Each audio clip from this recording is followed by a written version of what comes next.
So David, Visa and MasterCard, two of the hottest financial stocks.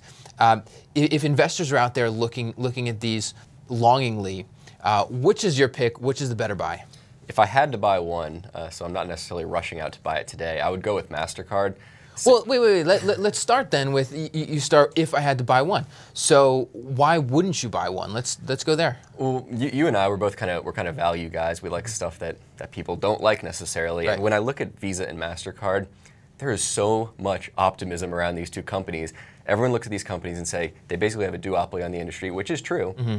And everyone's saying we're still in a very cash-focused society as a whole in the global economy, and that's going to move towards electronic payments, and these are going to benefit. So everyone's got this simple thesis, and it's basically everyone's assuming it's a foregone conclusion that's going to happen, that these two companies are continue to dominate the world. Right. And there's just so much optimism, and I can't help that makes me a little nervous. What do you think? Well, I agree, and you know, it's painful to me that I haven't purchased Visa or MasterCard to date because they've performed so well. And it's that simple thesis though, which is it's been there the whole time, mm-hmm. and people have known it the whole time. And so maybe some people have been staying away for that reason, that they think there's been too much optimism. Maybe it's like me, where I've looked at both of these stocks all along the line and continued to say, it's just a little too expensive, it's a little too expensive. So I mean, even today I look at Visa, a forward earnings multiple of 22, MasterCard, forward earnings multiple of about 21.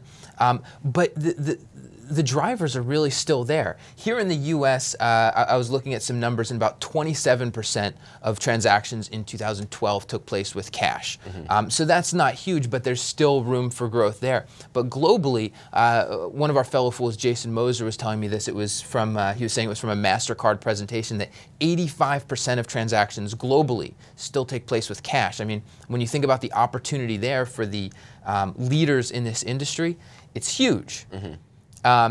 So I'm trying to wrap my head around the two of them and get myself to buy, because I still see a lot of growth opportunity ahead. If I had to choose one, it would probably be MasterCard, mainly because to me it's a little bit of a toss-up between the two, and MasterCard's about half the size of Visa. Right. So you can argue that there's maybe a little bit more room for growth there. Yeah, that was my thinking as well, but I think it's kind of interesting if you think back to, I don't know, 50 years ago, and say you have a check, and there's a company that does checks. They might say, man, this is a great thing. It's so much better than cash. Everyone can kind of control their finances. Well, but look, when it comes to look how much it's changed. Yeah, well, I mean, it has changed. But I mean, if you look at a particular type of check, there wasn't branded companies that were doing, except maybe American Express, mm-hmm. which had the travelers checks, which have been around for forever. And if you look at American Express today versus 50 years ago, I mean, we could be saying, you know, it could be a similar story with Visa or MasterCard over a similar time period looking forward. Right. All right, moving on.